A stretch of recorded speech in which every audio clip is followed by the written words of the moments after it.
चीन से 75% विवाद खत्म होने पर जयशंकर की सफाई। कहा, मेरा बयान सिर्फ सैनिकों के पीछे हटने पर था, बाकी मुद्दों पर चुनौती बरकरार। भारत के विदेश मंत्री एस जयशंकर ने चीन के साथ 75% विवाद हल होने वाले अपने बयान को लेकर बुधवार को सफाई दी। उन्होंने न्यूयॉर्क में एशिया सोसाइटी पॉलिसी इंस्टीट्यूट में कहा, मैंने ये बात सिर्फ सैनिकों के पीछे हटने के संदर्भ में कही थी।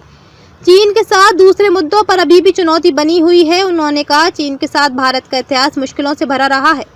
जयशंकर ने कहा, चीन के साथ लैग पर हमारा समझौता था, लेकिन उन्होंने साल 2020 में कोरोना महामारी के दौरान कई सैनिकों को तैनात कर समझौते का उल्लंघन किया।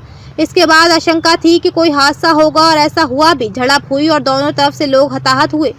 जयशंकर ने कहा कि चीन के इस फैसले से दोनों तरफ के रिश्ते प्रभावित हुए। अब हम टकराव वाले बिंदुओं पर पीछे हटने के ज्यादातर मामलों को सुलझाने में सक्षम हैं, लेकिन गश्त से जुड़े कुछ मुद्दों को हल करने की जरूरत है। अब अगला कदम तनाव कम करना होगा। 12 सितंबर को जयशंकर ने एक समिट में कहा था कि भारत को चीन के साथ सीमा वार्ता में कामयाबी मिली है। लगभग 75% विवाद सुलझ गए हैं। सीमा पर दोनों देशों की सेनाओं का एक दूसरे के आमने सामने होना एक बड़ा मुद्दा है। अगर सीमा विवाद का समाधान हो जाता है तो भारत चीन संबंधों में सुधार संभव है।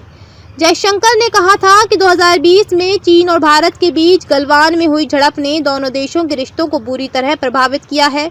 सीमा पर हिंसा होने के बाद कोई ये नहीं कह सकता कि बाकी रिश्ते इससे प्रभावित नहीं होंगे। इससे पहले भी विदेश मंत्री एस जयशंकर चीन के साथ रिश्तों पर बात कर चुके हैं। चीन ने कहा था, लद्दाख हमारा हिस्सा। चीन ने कश्मीर में आर्टिकल 370 हटने के बाद दिसंबर 2023 में सुप्रीम कोर्ट के फैसले की निंदा की थी। चीन ने कहा था कि इस फैसले का बीजिंग पर कोई फर्क नहीं पड़ता। भारत चीन बॉर्डर का पश्चिमी हिस्सा हमेशा से चीन का रहा है। चीन ने आगे कहा था, हमने कभी भी भारत को एक तरफा और अवैध तौर पर स्थापित केंद्र शासित प्रदेश लद्दाख को मान्यता नहीं दी है। भारतीय सुप्रीम कोर्ट के फैसले से ये सच्चाई नहीं बदल सकती कि सीमा का पश्चिमी हिस्सा चीन का है। लैग पर शांति कायम करने को लेकर बीजिंग में हुई थी बैठक। इससे पहले भारत और चीन के बीच 29 अगस्त को बीजिंग में सीमा मामले को लेकर 31वीं बैठक हुई थी। दोनों देशों ने द्विपक्षीय समझौते और प्रोटोकॉल के मुताबिक सीमा इलाके में शांति कायम करने का फैसला किया था। विदेश मंत्रालय के मुताबिक दोनों पक्षों ने लैग की स्थिति पर भी चर्चा की। इस दौरान राजनयिक और सैन्य चैनलों के माध्यम से संपर्क बढ़ाने पर भी सहमति जताई।